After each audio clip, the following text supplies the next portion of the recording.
Assalamualaikum warahmatullahi wabarakatuh. Perkenalkan, nama saya Mutiara Lafida Ilmanafiah, mahasiswa dari jurusan Pendidikan Luar Sekolah Universitas Negeri Malang. Di sini, saya akan menyampaikan mengenai fakta dan problematika manajemen kelembagaan pendidikan non-formal di masyarakat. Sebelumnya, pengertian lembaga pendidikan non-formal.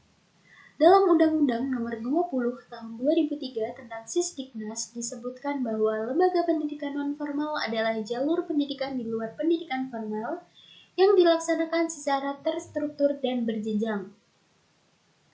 Lembaga pendidikan non-formal adalah lembaga pendidikan yang disediakan bagi warga negara yang tidak sempat mengikuti atau menyelesaikan pendidikan pada jenjang tertentu dalam pendidikan formal. Selanjutnya, fungsi pendidikan non-formal. Yang pertama, pendidikan non-formal berfungsi sebagai pengganti. Artinya, apabila warga masyarakat tidak memiliki akses terhadap satuan pendidikan formal atau putus sekolah (DO) dari pendidikan formal, maka ia dapat mengikuti pendidikan melalui jalur non-formal. Yang kedua, pendidikan non-formal berfungsi sebagai penambah pada pendidikan formal.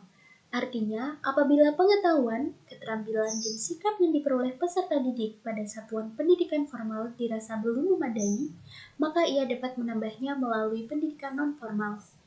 Misalnya, bimbingan belajar dan les privat. Yang ketiga, pendidikan non-formal berfungsi sebagai pelengkap.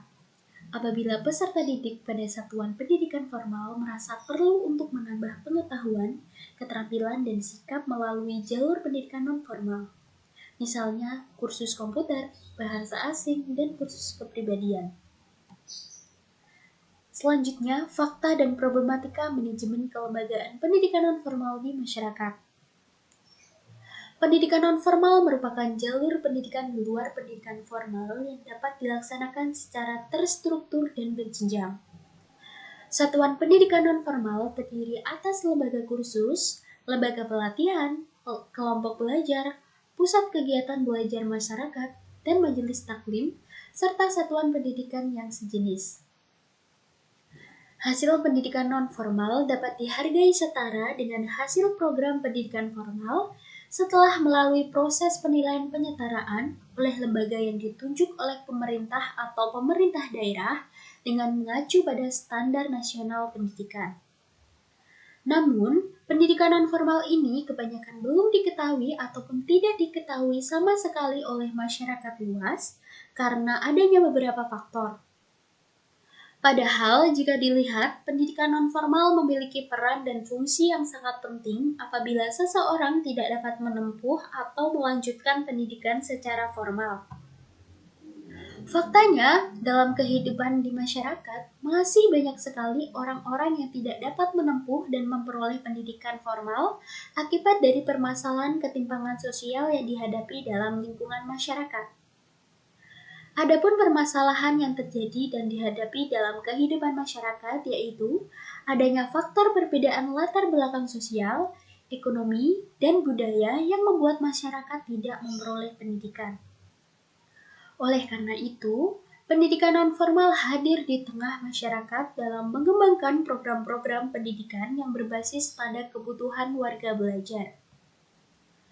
Namun mengapa lembaga pendidikan non-formal masih belum diketahui atau dikenal oleh sebagian masyarakat?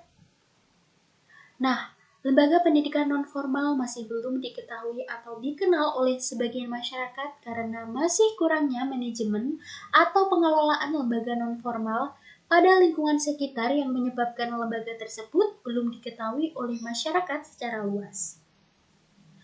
Maka dari itu, pendidikan luar sekolah hadir di tengah masyarakat dalam mengembangkan program-program pendidikan non-formal sebagai upaya dalam pengelolaan kelembagaan pendidikan non-formal agar dapat berkembang sesuai fungsi dan tujuannya.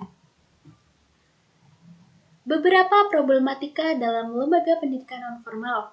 Yang pertama, kurangnya koordinasi. Yang kedua, kelangkaan pendidik profesional. Dan yang ketiga, motivasi belajar yang relatif rendah. Berikut penjelasannya. Kurangnya koordinasi yang disebabkan karena adanya keragaman dan luasnya program yang diselenggarakan oleh berbagai pihak. Oleh karena itu, koordinasi antar pihak penyelenggara program pendidikan nonformal sangat penting untuk dilakukan dan sangat diperlukan untuk meningkatkan efisiensi dan efektivitas perencanaan pelaksanaan dan evaluasi program serta untuk mendayagunakan sumber-sumber dan fasilitas dengan lebih terarah sehingga program pendidikan nonformal tersebut dapat mencapai hasil yang optimal. Selanjutnya, kelangkaan pendidik profesional.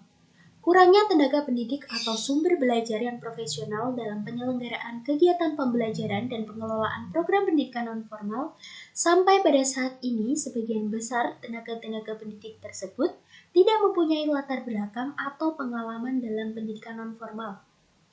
Untuk mengatasi kelemahan itu, maka diperlukan upaya peningkatan kemampuan tenaga pendidik yang ada dalam pengadaan tenaga profesional pendidikan nonformal. Selanjutnya, motivasi belajar yang relatif rendah. Kelemahan dalam motivasi belajar yang relatif rendah tersebut berkaitan dengan yang pertama, adanya kesan umum bahwa lebih rendah nilainya daripada pendidikan formal yang dimana peserta didiknya memiliki motivasi yang kuat untuk memperoleh sebuah ijazah. Yang kedua, pendekatan yang dilakukan oleh pendidik yang mempunyai latar belakang pengalaman dalam pendidikan formal serta menerapkannya dalam kegiatan pembelajaran pendidikan nonformal yang pada umumnya tidak kondusif untuk mengembangkan minat warga belajar. Dan yang ketiga, adanya anggapan bahwa para lulusan dari pendidikan nonformal lebih rendah statusnya dibandingkan status pendidikan nonformal. Dengan demikian, fakta dan problematika di atas merupakan beberapa contoh yang muncul di masyarakat. Namun, pendidikan nonformal semakin lama dan semakin kesini diakui kehadirannya dan pentingnya sebagai pendidikan yang berkaitan erat dengan kebutuhan masyarakat dan bangsa, serta sebagai bagian penting dalam kebijakan dan program pembangunan bangsa. Mungkin cukup sekian yang bisa saya sampaikan. Bila ada kurang lebihnya, saya mohon maaf yang sebesar-besarnya. Terima kasih. Wassalamualaikum warahmatullahi wabarakatuh.